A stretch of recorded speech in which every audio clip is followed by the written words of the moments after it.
जातियां वगैरह पूछी जा रही हैं सर, आप किस कम्युनिटी से बिलोंग करते हैं और क्या जाति पूछना जायज है राजनीति में, ये ठीक बात है या आप इसे गलत मानते हैं?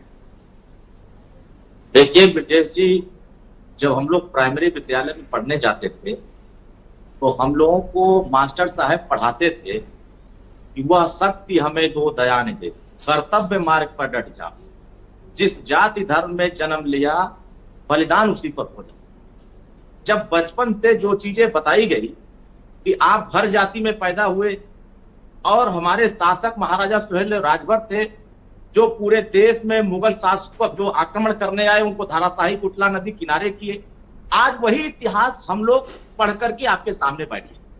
जिस तरीके से जाति पूछी जा रही है, जाति का चर्चा हो रहा है, तो पत्रकार से भी जाति पूछी जा रही है, अधिकारियों से भी जाति पूछी जा रही है, और यही नहीं, देश के तमाम संसाधनों पर बैठे हुए लोगों की भी जाति पूछी जा रही है।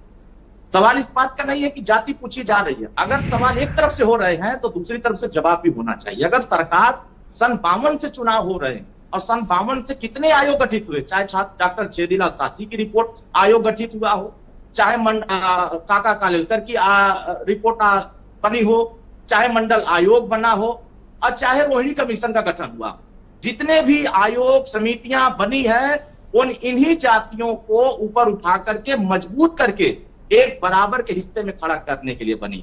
लेकिन कांग्रेस ने न तो काका कालेलकर की रिपोर्ट लागू होने दिया, न डॉक्टर छेदीलाल साथी की रिपोर्ट लागू होने दिया, न मंडल आयोग की रिपोर्ट लागू होने दिया।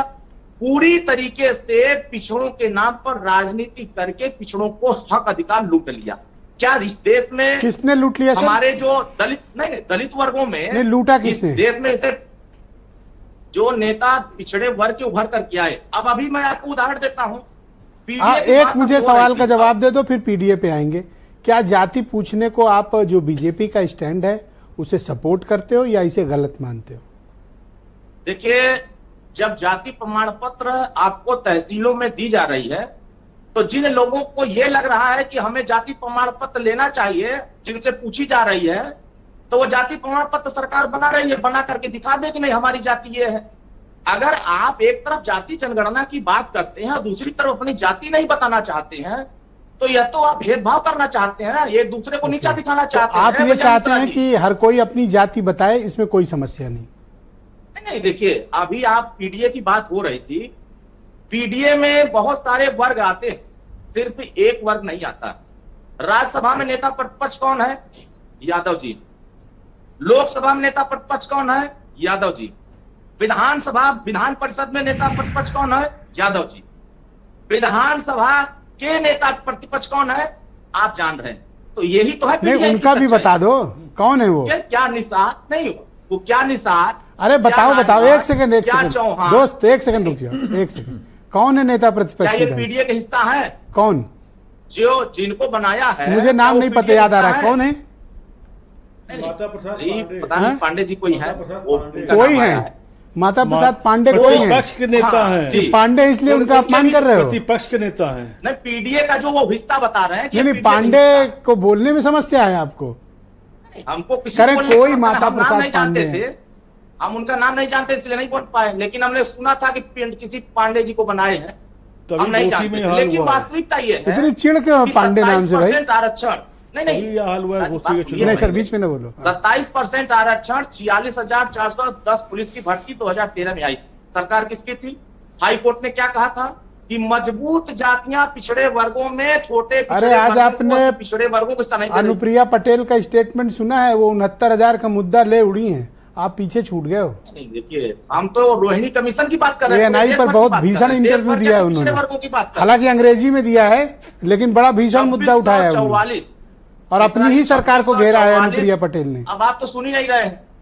आपके हक की बात कर रहे हैं। सरकार को घेरा कि वर्तमान सरकार को घेरा, उनसे पूछिएगा। लेकिन माननीय ओम प्रकाश राजभर, भैया ये आप खुद सरकार हैं दोस्त, पिछड़े गाली देने लगे। भाई साहब आप खुद सरकार हैं। आप बताइए मिश्रा जी, अगर भारतीय जनता पार्टी के साथ पिछड़े रहेंगे तो गाली खाएंगे, सपा के साथ रहेंगे तो गाली नहीं खाएंगे। एक ऐसा पिछड़े वर्गों के न्याय। नहीं तो आप मुझे बताओ कि ये जो इशू रेस किया है अनुप्रिया पटेल ने, आप इसके साथ खड़े हो अनुप्रिया ने जो बोला है, या आपका अलग स्टैंड है? उनसे तो ज्यादा माननीय ओम प्रकाश राजभर ने बोला है। अपना वीडियो अगर उठा कर देखेंगे तो लाखों करोड़ों वीडियो लोग देखे हैं। अगर उन्होंने चिट्ठी लिख दिया तो यह बात आ गई। हमने तो सदन में बोला है, सड़क पर बोला है कि पिछड़े वर्गों के जो अति पिछड़े वर्ग हैं उनको आज भी न्याय नहीं मिला है। अरे एक दो वीडियो वायरल थे जिसमें गरिया रहे थे 69,000 वाले लड़ रही है।